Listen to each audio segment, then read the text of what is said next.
नमस्कार, मैं विजय कुमार सेन आप सभी का नवभारती परिवार में एक बार फिर से स्वागत करता हूं। आज हम बिजनेस स्टडी क्लास 11 कॉमर्स का चैप्टर फर्स्ट और उसका पार्ट है आई। दोनों सेक्शन इसको पढ़ सकते हैं, हिंदी एंड इंग्लिश मीडियम दोनों के लिए। इसमें कंबाइंड आपको बाई लैंग्वेज पढ़ाया जाएगा। चलते हैं टॉपिक की ओर। आज हम इस चार्ट के माध्यम से पढ़ेंगे, चार्ट शोविंग बिजनेस एक्टिविटीज।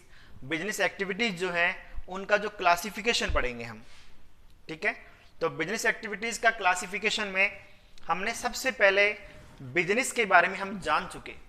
पिछले वीडियोस में हमने ये जाना था कि बिजनेस क्या होता है, डेफिनेशंस ऑफ बिजनेस, ठीक है, जिसमें हमने जाना था कि बिजनेस जो है इसमें production,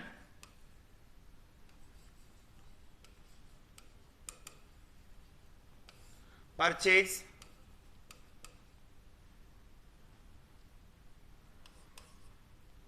production, purchase and sales. Production, purchase and sales मतलब एक्सचेंज ऑफ गुड्स, ये एक्टिविटीज को इसमें शामिल किया था। बिजनेस के बारे में जाना था कि बिजनेस क्या है। तो बिजनेस एक ऐसी एक्टिविटी, बिजनेस एक इकोनॉमिकल लीगल एक्टिविटी जिसमें प्रोडक्शन, परचेज एंड सेल्स की जाती है। किसके लिए? फॉर अर्निंग प्रॉफिट, ठीक है, अर्निंग प्रॉफिट के लिए, मतलब लाभ कमाने के लिए की जाती है। और जिसमें मेन रिस्क जो है वो है मनी रिस्क, जिसमें मुख्य जोखिम मौद्रिक जोखिम है। बात कर रहे हैं बिजनेस को हमने दो भागों में बांट दिया, इंडस्ट्री एंड कॉमर्स। पहला पार्ट क्या है? इंडस्ट्री। दूसरा पार्ट क्या है? कॉमर्स। इंडस्ट्री और कॉमर्स। इंडस्ट्री को हमने पढ़ चुके कि इंडस्ट्री में मैन्युफैक्चरिंग एक्टिविटीज होती है, इंडस्ट्रियलाइजिंग एक्टिविटी होती है, निर्माणी कार्य किए जाते हैं। तो हमने इंडस्ट्री को तीन भागों में बांटा, प्राइमरी, सेकेंडरी एंड टर्शरी। इन तीनों से मिलकर बना है इंडस्ट्री। प्राइमरी इंडस्ट्री को हम दो भागों में पढ़ चुके, extractive and genetic, extractive and genetic. फिर सेकेंडरी को हमने पढ़ा मैन्युफैक्चरिंग और कंस्ट्रक्शंस। कंस्ट्रक्शंस में आपने देखा जैसे बिल्डिंग वगैरह है, बांध वगैरह जो बनते हैं, डैम्स वगैरह जो बनते हैं, आपके पुल वगैरह जो बनते हैं, इसके अलावा और भी जो कंस्ट्रक्टिव जो काम आता है वो सब किस में आता है? कंस्ट्रक्शन में आता है। और अदर जो एक्टिविटीज हैं जैसे आपके पैन बनाया, ये बोर्ड बनाया, पंखा बनाया, ठीक है, जो भी चीजें मैन्युफैक्चरिंग होती है वो सब किस में आता है? मैन्युफैक्चरिंग में आती है। मैन्युफैक्चरिंग एक्टिविटी को हमने आगे चार पार्ट्स में डिवाइड कर दिया, 4 पार्ट्स में डिवाइड कर दिया। Number 1 analytical, number 2 synthetical, processing and number 4 assembling. ये तो सब वो बातें थी जो हम पिछले वीडियोस में जान चुके हैं। अच्छा, कॉमर्स की बात की हमने कि कॉमर्स क्या है। अच्छा, टर्सरी सेक्टर क्या है, ये भी हम पिछले वीडियो में पढ़ चुके कि टर्सरी क्षेत्र सेवा क्षेत्र जिसे हम कहते हैं, है ना, सेवा क्षेत्र। और ये क्या करता है? ये हेल्पिंग हैंड है, एक प्रकार से ये क्या है? Helping hand. किसके लिए? प्राइमरी एंड सेकेंडरी के लिए।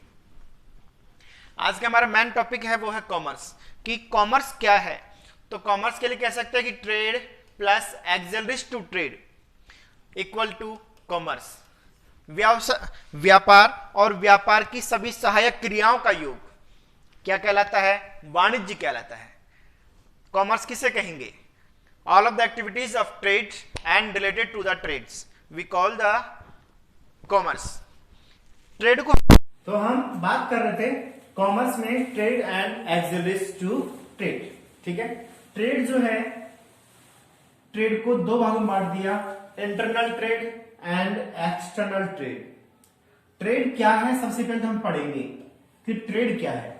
ट्रेड का मतलब है purchase and sales of goods, चीजों को खरीदना और उन चीजों को बेचना, ठीक है। इंटरनल एंड एक्सटर्नल इसके पार्ट कर दिए। इंटरनल एंड एक्सटर्नल क्या है? पर्टिकुलर किसी एक देश के अंदर अगर हम कारोबार करते हैं तो उसे क्या बोलेंगे? इंटरनल। और जब यही ट्रेड हम between 2 countries and more than, दो या दो से ज्यादा कंट्रीज के बीच में अगर हम इसको करेंगे तो क्या कहलाएगा? External trade. आगे इंटरनल ट्रेड है, उसका भी 2 पार्ट्स कर दिए, होलसेलर एंड रिटेल। होलसेल जब हम बड़ी मात्रा में कारोबार करते हैं, या फिर बात करें कि जिसको हम सीधे तौर पे कस्टमर को नहीं बेचते, हम माल कस्टमर को न बेच के माल किसको बेच रहे हैं, रिटेलर को बेच रहे हैं, और बड़ी मात्रा में कारोबार कर रहे हैं तो उसे क्या बोलेंगे, होलसेलर। और अगर हम कस्टमर को माल सप्लाई कर रहे हैं और छोटी मात्रा में कारोबार कर रहे हैं, छोटे लेवल पे काम कर रहे हैं, तो क्या कहलाएगा, रिटेलर। एक्सटर्नल जो है इसके भी 3 पार्ट है, इंपोर्ट, एक्सपोर्ट एंड एंटरपोर्ट। इंपोर्ट क्या है, फॉरेन कंट्री या किसी भी कंट्री से हमारी कंट्री में माल को मंगवाना, ठीक है, परचेज करना, इंपोर्ट। हमारे देश से दूसरी कंट्री में माल को सेल्स करना, भेजना, क्या कहलाएगा, एक्सपोर्ट। और किसी दूसरी कंट्री से माल हमने खरीदा और खरीद करके किसी तीसरी कंट्री को हमने माल सेल आउट कर दिया, उसको भेज दिया, उसको बेच दिया, तो क्या कहलाएगा, इंटरपोर्ट, ठीक है। और एक्सलेस टू ट्रेड जो है इसमें transportation, warehousing, insurance, banking and advertising, जो हमने वहां पर टर्शरी इंडस्ट्री में पढ़ा था, वो यहाँ पर एक्सलेस टू ट्रेड के रूप में भी है। तो ये सब चीजें व्यवसाय की सहायक चीजें हैं, व्यवसाय की हेल्पिंग एक्टिविटीज है, ठीक है। तो आइए चलते हैं इनके ऊपर और जानेंगे सबसे पहले कॉमर्स क्या है और ट्रेड क्या है।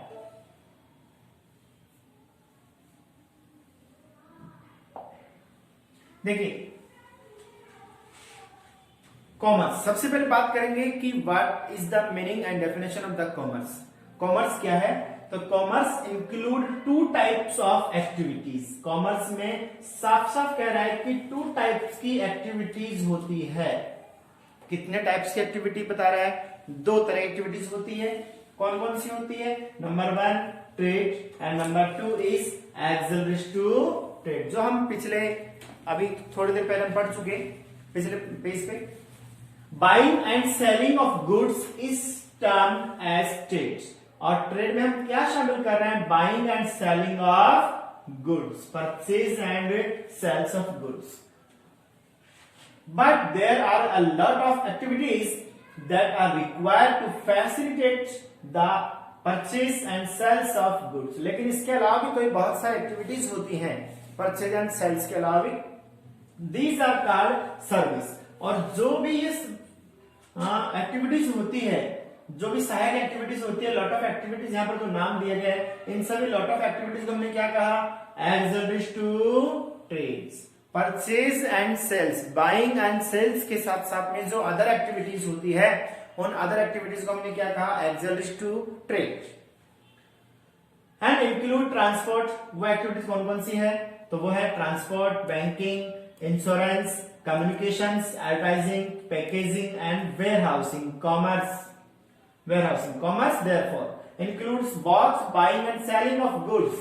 Example, trades as well as auxiliaries such as transportation, banking, etc.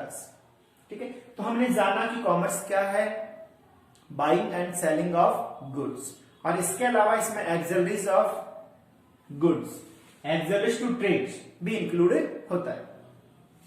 Trade plus auxiliaries to trade equal to commerce.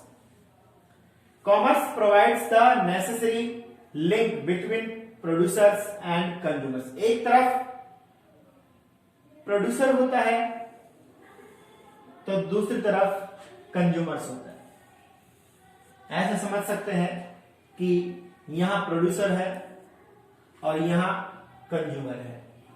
किसी भी चीज को जो तैयार हुई है, जिसका प्रोडक्शन हुआ है, तो प्रोड्यूसर से कंज्यूमर तक पहुंचाने का काम कौन करता है, तो ये काम करता है कॉमर्स। ये काम कौन करता है, ये काम करता है कॉमर्स, ठीक है। जहां से माल तैयार होता है, बनता है, उसको ग्राहक तक पहुंचाने का काम वाणिज्य करता है, व्यापार करता है। It embers all those activities which are necessary for maintaining a free flow of goods and services. Thus, all the activities involving the removal of hindrance in the process of exchange are included in commerce. The hindrance may be in respect of persons, place, time, risk and finance, etc. देखिए, वाणिज्य को इस प्रकार से परिभाषित किया जा सकता है कि ये वे क्रियाएं हैं जो विनिमय में आने वाली बाधाओं को दूर करती है। विनिमय में हिंड्रेंस में be in respect of persons, मतलब व्यक्तिक बाधाएं जो होती है, प्लेस की बाधाएं होती है, समय की बाधा होती है, रिस्क संबंधी बाधाएं होती है, फाइनेंस संबंधी बाधाएं होती है, उन सबको क्या करती है, दूर करती है। तो वाणिज्य क्या है, ये इसका कॉन्क्लूजन है, ये इसका निष्कर्ष है कि वाणिज्य में वो सभी क्रियाएं शामिल करती है जो विनिमय में आने वाली बाधाओं को दूर करती है। जो एक्सचेंज ऑफ गुड्स में जो बाधाएं आती है उनको क्या करती है, दूर करती है। तो ये हमने जाना कॉमर्स के बारे में। चलते हैं अगले पेज पे।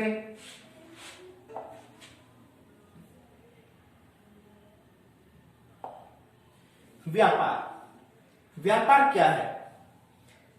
Trade is an essential part,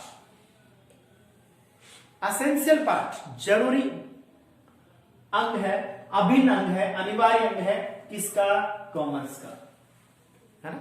बिना ट्रेड की कॉमर्स हो ही नहीं सकती। It refers to sales, transfers और exchange of goods. It help in making the goods produce available to the consumers और users. These days, goods are produced on a large scale and it is difficult for producers to themselves reach out to individuals buyers for selling their products. Business are engaged in trading activities to make the goods available in consumers in different markets. देखिए व्यापार क्या है, तो व्यापार के बारे में बता रखा है कि व्यापार पहली बात तो अनिवार्य अंग है, हाँ, एक असेंशियल पार्ट है। व्यापार क्या है, एक असेंशियल पार्ट ऑफ कॉमर्स।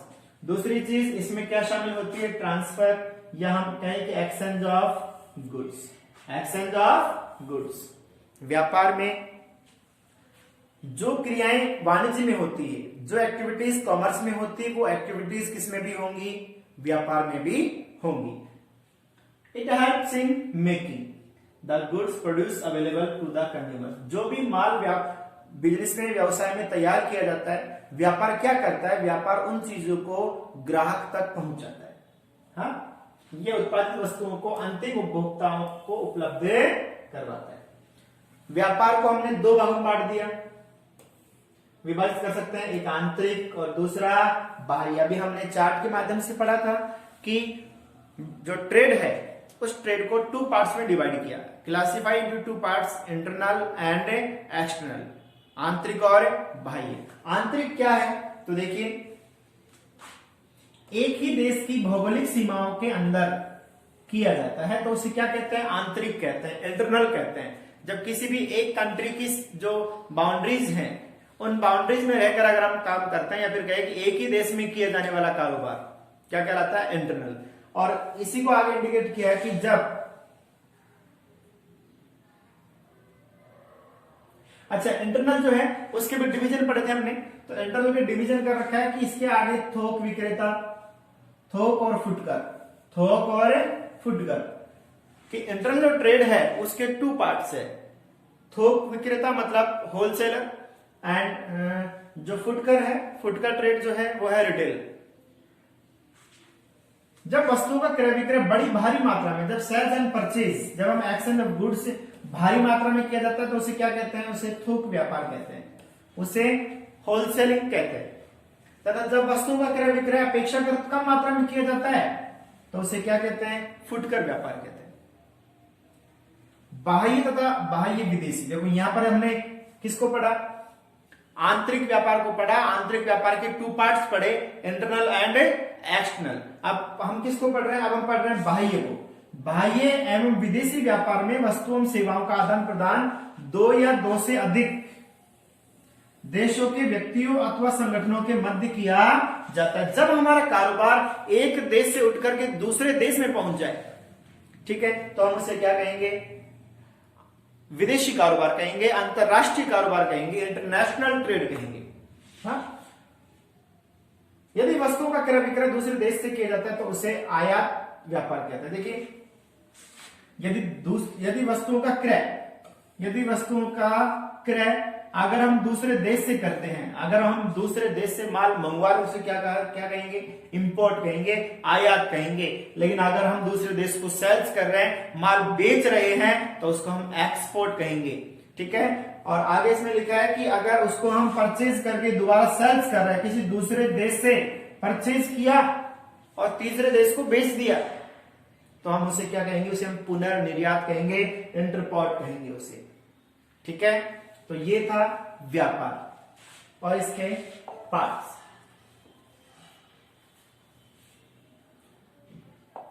अब बात करते हैं कि व्यापार के सहायक तत्व, एलिमेंट्स जो हैं एक्सिलरीज टू ट्रेड हैं, उन एक्सिलरीज टू ट्रेड की बात करते हैं। एक्सिलरीज टू ट्रेड की बात करें तो activities which are mean for assisting trades are known as auxiliaries to trade. These activities are generally referred to as service because these are in the nature of facilitating the activities relating to industries and trades। देखिए, auxiliaries to trade है, व्यापार की जो सहायक क्रियाएं हैं, ये क्या है, ये हमें फैसिलिटीज देती है ये हमें फैसिलिटीज देती है। तो फैसिलिटीज देने के कारण हम इनको सर्विस एक्टिविटीज भी कहते हैं। हम इन्हें क्या कहते हैं, सर्विस एक्टिविटीज भी कहते हैं। ठीक है।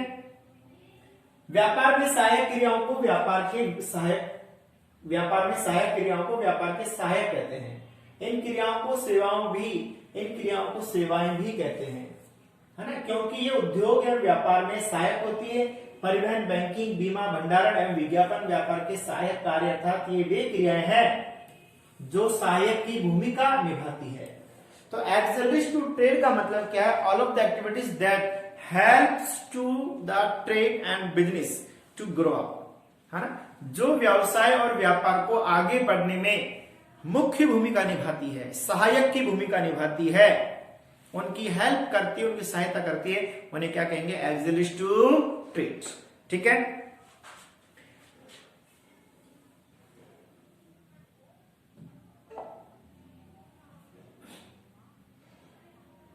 सबसे पहले जो सहायक क्रिया है वो है परिवहन एवं संप्रेषण। परिवहन एवं संप्रेषण, ट्रांसपोर्टेशन एंड कम्युनिकेशन। देखिए, वस्तुओं का उत्पादन कुछ विशिष्ट जगहों पर होता है, जैसे चाय आसाम में होती है, रुई गुजरात तथा महाराष्ट्र में, जूट पश्चिम बंगाल और उड़ीसा में, चीनी उत्तर प्रदेश में। ये कह रहा है कि पर्टिकुलर प्लेसेस होते हैं जहां पर किसी चीज का प्रोडक्शन अधिक मात्रा में होता है। और अभी थोड़ी देर पहले मैंने बात की थी कि जहां पर जिस जगह पर जिस वस्तु का, जिस चीज का ज्यादा मात्रा में प्रोडक्शन होता है, वहां पर उसकी कीमत, वहां पर उसकी वैल्यू कम होती है, वहां पर उसकी वैल्यू नहीं होती। ठीक है। अतः उसको वैल्यूएबल बनाने के लिए क्या करते हैं, दूसरे स्थान पर बेचते हैं जहां पर उसकी नीड होती है, जहां पर उसकी डिमांड होती है। फॉर एग्जाम्पल, कश्मीर है, कश्मीर में एप्पल है, बादाम है, ये चीजें बहुतायत में उत्पादित होती है। वहां पर इनकी वैल्यू, वहां पर इनकी प्राइस आप पता कर सकते हैं कितनी है। वहां पर इनकी वैल्यू बहुत कम है, वहां पर इनकी प्राइस बहुत कम है। दूसरी ओर मूंगफली जो कि राजस्थान में पैदा होती है, उसकी राजस्थान में वैल्यू नहीं है। गुजरात में पैदा होते हैं, गुजरात में वैल्यू नहीं है, उसकी वैल्यू आप कश्मीर में जाके देखें, वहां पर उसके भाव अलग मिलेंगे। हाँ, इसी तरह से आपका जो कोकोनट आता है, नारियल आता है, आप समुद्री किनारों पे अगर आप जो जहां पर समुद्री जो प्रदेश है, गुजरात है या फिर आपके महाराष्ट्र वगैरह का जो पार्ट है, उधर जाएंगे तो वहां पर कोकोनट वगैरह बहुत सस्ते मिल जाएंगे। लेकिन उसी कोकोनट अगर आप राजस्थान है या और अदर जो पार्ट्स हमारे देश के, वहां जाएंगे तो वहां उनकी वैल्यू ज्यादा मिलेगी, क्योंकि वहां पर उनका उत्पादन कम होता है। तो ट्रांसपोर्टेशन की नीड क्यों हुई हमें? ट्रांसपोर्टेशन की नीड इसलिए हुई कि जहां पर जो चीज ज्यादा मात्रा में उत्पादित हो रही है, उसे वहां से उठा करके जहां पर उसकी नीड है, जहां पर उसकी आवश्यकता है, उस नीडेड जगह तक उसको पहुंचाना। तो इसलिए हमें ट्रांसपोर्ट की नीड होती है। माल को तैयार माल को कारखाने से उपभोग के स्थान तक ले जाया जाता है। परिवहन के साथ संप्रेषण माध्यमों की भी आवश्यकता होती है। संप्रेषण क्या है? कम्युनिकेशन क्या है? तो देखिए, अपने जो विचारों का जो आदान प्रदान जो है उसे संप्रेषण कहा जाता है। हाँ, जो विचार हमारे मन में उत्पन्न होते हैं उन विचारों को दूसरे लोगों तक पहुंचाना। जैसे मैं मेरी बात को आप तक पहुंचा रहा हूं और पहुंचाने का मेरा माध्यम ये वीडियो है, ठीक है। तो ये सब क्या है? टेलीफोन के द्वारा हम हमारी बात को पहुंचाते हैं, हम मीटिंग के द्वारा हमारी बात को पहुंचाते हैं, आमने सामने हमारी बात को पहुंचाते हैं, किसी के द्वारा कह के बात को पहुंचाते हैं, ईमेल के द्वारा पहुंचाते हैं, लेटर के द्वारा पहुंचाते हैं। तो वो सब क्या है? ये सब कम्युनिकेशन के माध्यम है। तो हम बात कर रहे हैं कि ट्रांसपोर्ट और कम्युनिकेशन ये दोनों बिजनेस की, ट्रेड की एक्सिलिस्ट टू ट्रेड है, सहायक क्रियाएं हैं जो व्यापार को आगे बढ़ने में हेल्प करती हैं, मदद करती हैं।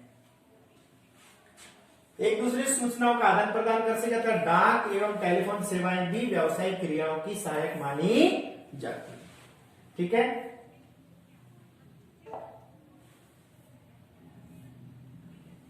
तो हमने बात की इस टॉपिक के अंदर व्यापार के भाग, ठीक है। व्यापार के भाग की बात की, व्यापार को कितने भागों में बांटा गया। वाणिज्य की बात की, वाणिज्य को कितने भागों में बांटा गया।